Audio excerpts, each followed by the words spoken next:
A gaming PC for under 500 euros? Yes, that's possible. Today I'll show you how to build an affordable but powerful PC.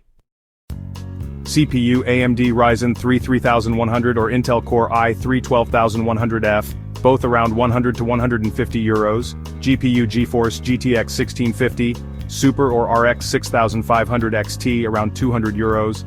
RAM 16 GB of DDR4 for example, Crucial Ballistics around 40 euros. Storage 512 GB SSD like the Kingston NV2 around 35 euros.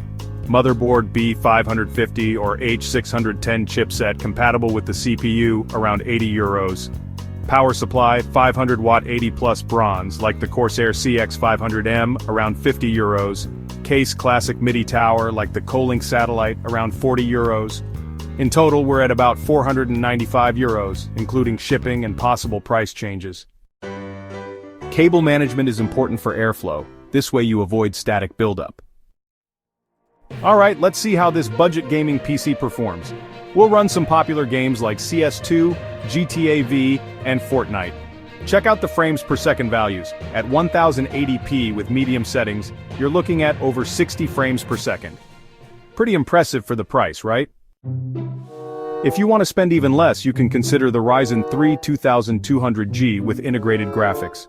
That costs around 400 euros. Also, remember to buy used parts, but be careful. Always pay attention to the warranty. If you liked the video, like it and subscribe to the channel for more budget tech hacks.